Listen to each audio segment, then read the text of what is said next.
తమ ఆవేదన తెలపడంలో volunteers failure అవడానికి ప్రధాన కారణం ఇంకా తమలో యూనిటీ లేకపోవటం, తాము చేసిన మంచిని తామే బలంగా నమ్మి ప్రజల ముందుకు తీసుకొని పోలేకపోవటం, తమ యొక్క బలాన్ని గ్రహించి తమ స్ట్రెంత్ని సరిగ్గా ఉపయోగించుకోలేకపోవటం, ప్రభుత్వ ఆలోచన విధానాన్ని పూర్తిగా గ్రహించి దానికి తగిన విధంగా ప్రశ్నించలేకపోవటం వీరి యొక్క ప్రధానమైన లోపం. దీన్ని అధిగమిస్తేనే తమ వాదన, తమరి వేదన ప్రజలకు కానీ ప్రభుత్వానికి కానీ తెలిసి వచ్చేలా చేయవచ్చు. అలా చేయనంత వరకు తాము చేసే ప్రయత్నాలన్నీ కూడా ఎటువంటి ఉపయోగాన్ని కలిగించవు. మీరు ముందుగా చేయాల్సింది గ్రౌండ్ లెవెల్లో మీ వాలంటీర్స్ అందరూ కూడా ఒక మాట మీదకి యూనిటీగా రావాలి. దానికి తగిన గ్రౌండ్ వర్క్ చేసుకోవాలి. అలా చేసుకొని ఒక యూనిటీగా ఎప్పుడైతే ఏర్పాటు అవుతారో, ఎప్పుడైతే ఒక యూనిటీలో అందరి సలహాలు తీసుకొని వారి ఆలోచనలు ఫిల్టర్ చేసి ముందుకు తీసుకువెళ్తారో పాయింట్ ఆఫ్ లైన్ అనేది దొరుకుతుంది. దాని ద్వారా మీరు చేసిన మంచిని ప్రజలకు మళ్ళీ గుర్తు చేయటం, ఆ మంచి ద్వారా ప్రభుత్వాన్ని ప్రశ్నించడం రెండు ఒకేసారి జరుగుతాయి. అప్పుడు ప్రభుత్వం మీకు సమాధానం చెప్పాల్సి ఉంటుంది. ఎప్పుడైతే ఏ ప్రాంతానికి ఆ ప్రాంతంలో ఆలోచనలు కలవకుండా, ఆలోచన విధానం లేకుండా మీరు ఎప్పుడైతే ప్రయత్నాలు చేస్తూ ధర్నాలు చేస్తూ ఉంటారో మీకు తగినట్లుగానే ప్రభుత్వం నుంచి స్పందన క్లారిటీ లేకుండా వస్తూనే ఉంటుంది. దానివల్ల మీకు ఒరిగే ప్రయోజనం ఏమీ లేదు. ఇప్పుడున్న ప్రభుత్వమే గతంలో ప్రతిపక్షంలో మిమ్మల్ని అనేక రకాలుగా మాట్లాడింది, మిమ్మల్ని హేళన చేసింది. అటువంటివి వ్యక్తులు ఈరోజు అధికారంలో ఉన్నారు. దానికి వారికి ఎన్నైనా కారణాలు ఉండొచ్చు.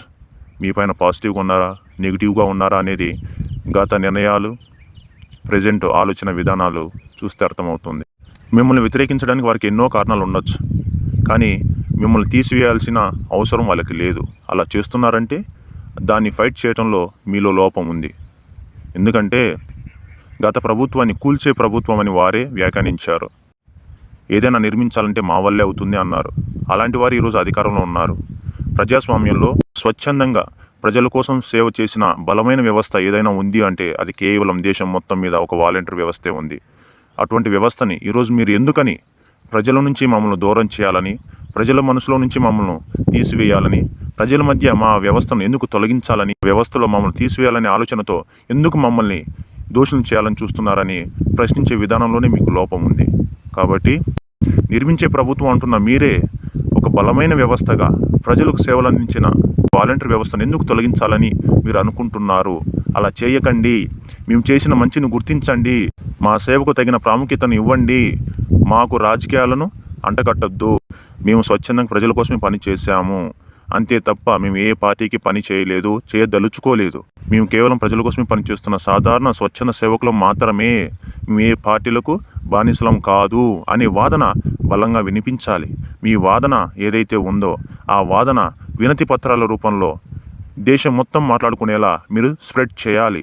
ఎందుకంటే దేశంలోనే ప్రజలకు సేవ చేయడంలో ఏర్పాటైన మొట్టమొదటి వ్యవస్థ వాలంటీర్ వ్యవస్థ ప్రభుత్వం తరపున. ఆ వ్యవస్థ కోవిడ్ టైంలో దేశం మొత్తం కూడా గర్వించే విధంగా పని చేసి పెట్టింది, ప్రజలకు సేవ చేసింది. అటువంటి వ్యవస్థ దేశం మొత్తం కూడా గుర్తింపును పొందింది. దేశం మొత్తం గుర్తింపు పొందిన వ్యవస్థలో సభ్యులైన మీరు అదే మీకు సమస్య వచ్చినప్పుడు మీ సమస్యని దేశం మొత్తం మాట్లాడుకునేలా ఎందుకు చేయట్లేదు, ఎందుకు చేయలేకపోతున్నారు అని మిమ్మల్ని మీరు ప్రశ్నించుకోవాలి. కోవిడ్ టైంలో మీరు చేసిన సేవకు గాను దేశం మొత్తం కూడా గర్వపడింది, దేశం మొత్తం కూడా మిమ్మల్ని చూసి మెచ్చుకునింది. అంటే దేశం మొత్తం కూడా మిమ్మల్ని గుర్తించింది. దేశం మొత్తం గుర్తించిన మిమ్మల్ని మీకు సమస్య వచ్చినప్పుడు మీ సమస్య కూడా దేశం మొత్తం తెలియచేయాలి కదా, ఆ దేశం మొత్తం మాట్లాడుకోవాలి కదా. అలా దేశం మొత్తం మాట్లాడుకునేలా చేసే విధానంలో మీరు బలహీనపడ్డారు, బలహీనంగా ఉన్నారు, వెనకబడి ఉన్నారు. అదే మీ లోపం. దాన్ని అధిగమించండి. అప్పుడే మీ సమస్యకు పరిష్కారం దొరుకుతుంది. వ్యవస్థ ఉండడము ముఖ్యం, ఆ వ్యవస్థలో మీరు ఉండడము ముఖ్యం. వ్యవస్థ ఉండి మీరు లేకపోయినా, వ్యవస్థతో పాటు మీరు లేకపోయినా వ్యవస్థను నాశనం చేసిన వ్యక్తులుగా మీరు మిగిలిపోతారు. మీరిచ్చిన వాగ్దానాన్ని మళ్ళీ మీరే తొంగలో తొక్కి మీరు మాట కట్టుబడి ఉండరు అనే సంకేతాన్ని ప్రజలకు తెలియచేయండి. అప్పుడే వారు ఇచ్చిన వాగ్దానం ఏమిటి, వారికి మీపైన ఉన్న ఆలోచన విధానం ఏమిటి అనేది బయటికి వస్తుంది. అంతేకాని మీలో యూనిటీ రానంత వరకు, మీలో ఒక కార్యాచరణ రూపుదిద్దుకోనంత వరకు, మీ యొక్క స్ట్రెంత్ని మీరు గుర్తించి సమాజంలో తీసుకొచ్చి మీ మంచిని అందరికీ తెలిసేలా చేసేంత వరకు ఎటువంటి ప్రయోజనం ఉండదు. మనం అడగందే అమ్మాయిని అన్నం పెట్టదు అంటారు. అలాగే మన వ్యవస్థను తొలగించాలి అని అనుకుంటున్నారంటే వారికి ఏవో కొన్ని కారణాలు ఉంటాయి. ఆ కారణాలు తప్పు, మీరు చేస్తున్న ఆలోచన విధానం తప్పు అని వారి తప్పును వాళ్ళకు ఎత్తి చూపాలి. మన బలం ఏంటో నిరూపించాలి. మన సేవ ఏమిటో ప్రజలకు తెలుసు. వారికి మళ్ళీ మనం చేసిన సేవలను గుర్తు చేయాలి. ఇప్పుడు వచ్చిన ప్రభుత్వానికి కూడా మేము సేవ చేసే వాళ్ళమే తప్ప మీ మనసులోని ఆలోచనలకు తగిన వ్యక్తులం మేము కాదు, అలాంటి వ్యక్తులం మేము కాదు అనే సంకేతాన్ని తెలియచెప్పి వారి ఆలోచనలను విరమించుకునే విధంగా మీ యొక్క కార్యాచరణ ఉండాలి. శాంతియుతంగా ఉండాలి, ప్రజాస్వామ్యబద్ధంగా ఉండాలి. అప్పుడే మీరు అనుకున్న గమ్యానికి చేరుకుంటారు. మీకు కావాల్సిన న్యాయం జరుగుతుంది. జై హింద్.